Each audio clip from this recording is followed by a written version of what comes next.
ဦးမင်းအောင်လှိုင်ရဲ့ရင်ထဲမှာလေတရားဓမ္မရှိမယ်လို့ရှင်တို့တွေထင်နေကြရလားဖះတွေတဆူပြီးတဆူတဲနေလို့เจ้าနေတကြောင်ပြီးတကြောင်စောင့်နေလို့သူ့ရင်ထဲမှာတရားဓမ္မရှိမယ်လို့ရှင်တို့တွေထင်နေကြရလားသူ့ရင်ထဲမှာကတရားဓမ္မရှိတယ်ဆိုလို့ရှင်ဒီလိုတက်မတ်စိတ်တွေလောဘစိတ်တွေဘယ်ထားမလဲเนาะအဲ့တော့လူတွေကလူတယောက်မို့လို့လောဘရှိရဆိုရင်ကိုလက်ခံတယ်ဒါပေမဲ့သူ့ရဲ့လောဘကလေเนาะမြက်ကန်းတယောက်လိုဖြစ်နေတယ်သိလားเนาะအဲ့ကြတော့ဦးမင်းအောင်လိုင်းဆိုတာကကိုဦးလေးအရွယ်မို့လို့ဦးတက်ပြီးခေါ်လိုက်ပါတယ်လေးသားသဖြင့်ပေါ့เนาะအတိတရားလေးနည်းနည်းဝင်ပါအောင်လို့เนาะအဲ့တော့မြန်မာနိုင်ငံကြီးမှာမွေးဖွားပြီးတော့မြန်မာနိုင်ငံကြီးကိုစုပ်ပြတ်တတ်သွားအောင်တော့မလုပ်လိုက်ပါနဲ့လို့เนาะမြန်မာနိုင်ငံသားတွေလေအနေနဲ့အရက်ရက်နိုင်ငံသားတွေမှာလေဘလောက်အနှိမ်ခံရပြီးတော့ဘလို့အဆက်ဆံခံနေရတယ်ဆိုတာကိုဦးမင်းအောင်လိုင်းကိုလေမြင်စေချင်တယ်သိလားเนาะအဲ့ကြောင့်မြန်မာနိုင်ငံသားတွေမှာလေလောက်အားကားဆိုလို့ရှိရင်လေနှိမ်ခံထားရတာဘာလို့လဲဆိုတော့မြန်မာနိုင်ငံသားဈေးချူချူနဲ့ရတော့လေဟုတ်တယ်မလားဈေးချူချူနဲ့ရတာလေနော်နိုင်ငံရေးမကောင်းကြောင်းနေလဲတည်တော့သူတို့ရအရန်ဖိနှိပ်ပြီးတော့အနေနှိမ်ထားတာလေအဲ့တော့ပြောချင်တာသိလားနော်အဲ့တော့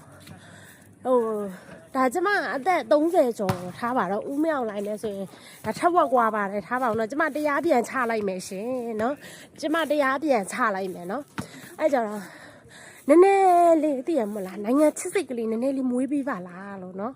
ဘာလို့တော့ဆိုတော့ကိုမြန်မာနိုင်ငံမှာလေတယံဇာတဆိုတာလေအဖက်ဖက်ကနေပြီးတော့မရှိတာဆိုလို့ဘာမှကိုမရှိတာအကုန်ရှိတယ်နော်အဲ့ဒီလိုနိုင်ငံကြီးကဒီလောက်စုပ်ပြတ်တက်ပြီးတော့စင်းရဲနှုံချနေရကြီးကတော့အဆင်မပြေဘူးသိလားနော်သူများနိုင်ငံမှာလေရေတောင်သူများစီကနေဝယ်တောက်ရတဲ့နိုင်ငံကဒီလောက်တိုးတက်နေရကြီးကတော့အဆင်မပြေဘူးရှင်အဲ့တော့ပြောပြမယ်သိလားနော်နည်းနည်းလေးလူချစ်လူရင်ရှိအောင်ထားနေပါဦးအဲ့တော့ငါ့ကိုချစ်ကြတယ်ဆိုလို့ရှိရင်ငါတော့ဦးမင်းအောင်လိုင်းကိုချစ်တဲ့သူကလေသိလားနော်အဲ့စစ်တတိုက်နဲ့ဘောတတိုက်ပဲရှိမှာပေါ့ရှင်အဲ့ဒါကလည်းဘယ်လောက်ရှိမှာလဲမြန်မာနိုင်ငံမှာတန်ပေါင်း40ကျော်50ထဲမှာမှဦးမင်းအောင်လိုင်းကိုချစ်တဲ့သူကတိန်ကနန်းလောက်ပဲရှိမယ်လေနော်အဲ့တော့အခုဘိုးကျော်အောင်ဆန်းကိုဘာကြောင့်ချစ်တာလဲဘိုးကျော်အောင်ဆန်းကသူ့အတွက်ဘာမှမကြည့်ပဲနဲ့အနစ်နာခံပြီးတော့နိုင်ငံကောင်းစားရေးအတွက်လှုပ်သွားတာနော်အခုဒေါအောင်ဆန်းစုကြည်ကိုဘာလို့ချစ်တာလဲဆိုတော့ကျမအမေစုသမီးနော်